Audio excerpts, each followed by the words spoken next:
Magandang gabi po sa inyong lahat. Gandang gabi po, Padre. Sa mabilis na pagkilos ng teknolohiya, ang dati lamang ating napapanood ay pwede nang pakinggan. O ang dati lamang nating napapakinggan, pwede rin nating panoorin. Ang tawag dito, teleradyo. Kung ating titingnan, ito ang parang sinasabi ni Jesus sa ating ebanghelyo sa gabing ito. Ang batas, hindi lamang dapat alam.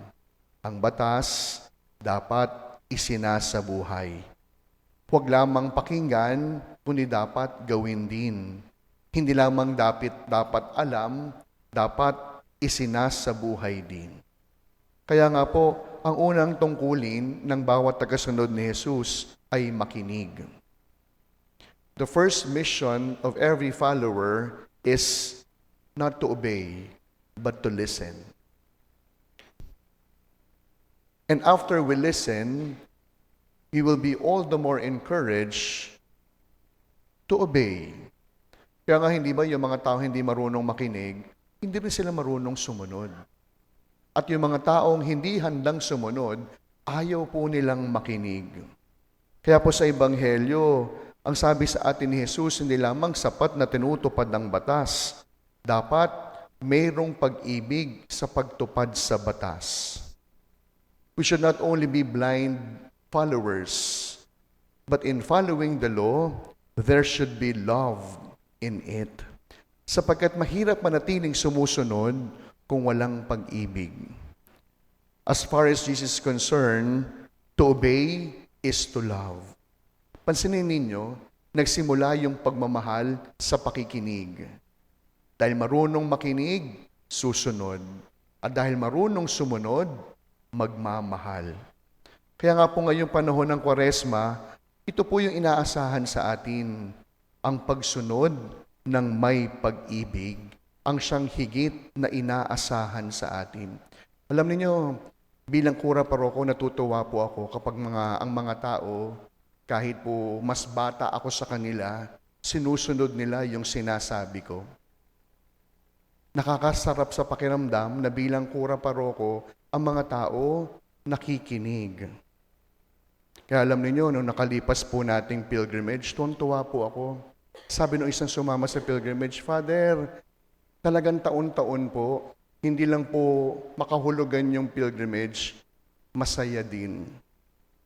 Kaya mga minamahal ko mga parishioners, natatandaan niyo po ito. No?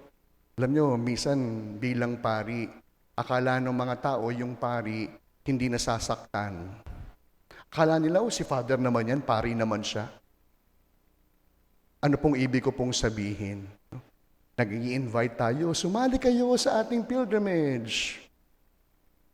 Batid ko naman po na hindi naman taga lahat makakasama. No? Pangalawa, choice naman po ng mga tao na kung saan nila gustong sumama ng pilgrimage. Pero yung hindi ka na nga sumama sa pilgrimage, ipinamukha mo pa sa akin hindi ka sumama, aba, ibang usapan yun. Totoo po, totoo. Itanong nyo sa akin, ikukwento ko po sa inyo. Kaya minsan iniisip ko, pag yung pari matapang, tagang mahigpit, si Father mahigpit. Yan. Si Father matapang. Pero minsan yung pari kapag talagang suwabe lang, sadya po talagang may mga taong kayang manugat at manakit ng damdamin. Ikwento ko lang po sa inyo, nung Sabadong yon, ang ganda-ganda po ng simula eh. Sabi ko talagang naglalakad po ako. No? Hindi ko na nga po napansin kasi nasa likod ko. Kinuha yung kamay ko mula sa likod. Halos mabali po yung kaliwang kamay ko kasi magbe-bless lang siya. Hindi, pinag-bless ko naman. Sabi ko, bakit po kayo hindi naka-t-shirt pa? Hindi nyo pa po ba nakukuha ang t-shirt ninyo? Ay, hindi, Father. Sa St. Peter po ako sasama. Alam nyo, sabi ko talaga, huwag nyo po akong simulan ang aga-aga. Kung kayo po yun, ano po mararamdaman ninyo? Sabi ko nga pong ganun, okay lang naman na hindi ka sumama sa isip ko. Diba? Choice mo naman yon. Pero yung ipaalala pa sa akin, Father, hindi ako sumama sa iyo. Sa St. Peter ako. Oh. Aba. Tapos si Father, pag nagalit, nasabihin, yung pare, suplado. Oh. Kaya ito po yung sinasabi ni Jesus sa Ebanghelyo. Pagka minsan po kasi alam natin ang lahat ng batas, kabisado lahat ng kanta, pero yung simpleng kabutihan sa kapwa, ni hindi maalala. Yung simpleng tinatawag natin courtesy, no? Hindi man lang niya naisip, baka masaktan si Father. No, lalaman niya, hindi ako sa kanya sumama sa St. Peter.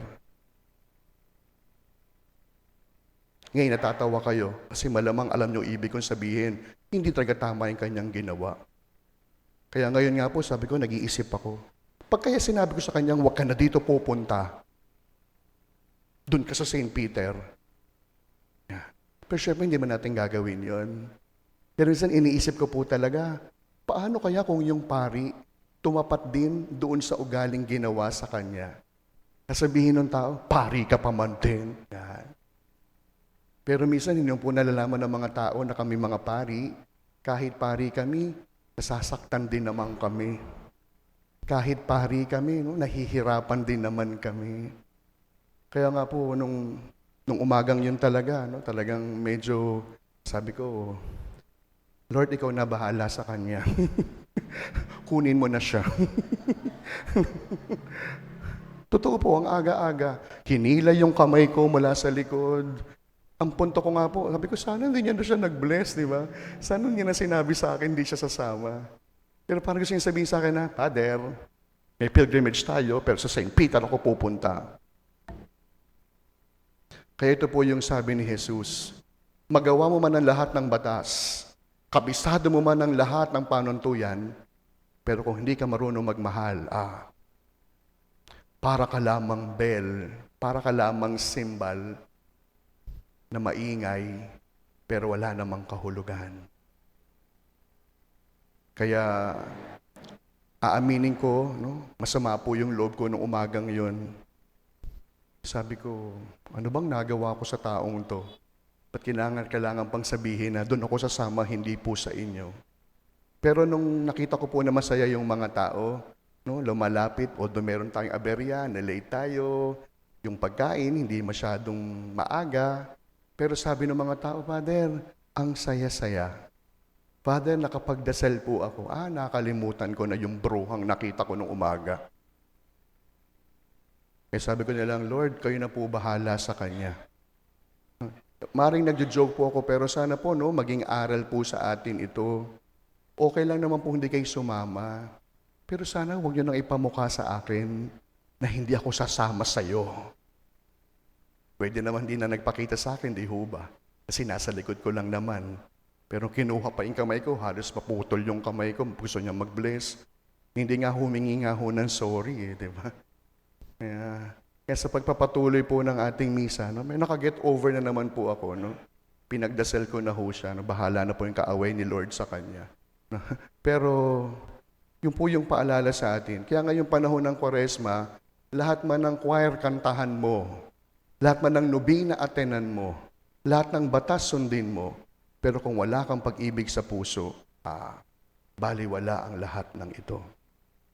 Kaya sa pagpapatuloy po ng ating misa, yun po yung biyayang ating hilingin. Una, yung biyayang maunawaan ang kahulugan ng pagsunod. At ang pagsunod mangyayari paghandang makinig. Ang pakikinig at pagsunod pinagsama, ang bunga ay pag-ibig. Amen. Amen.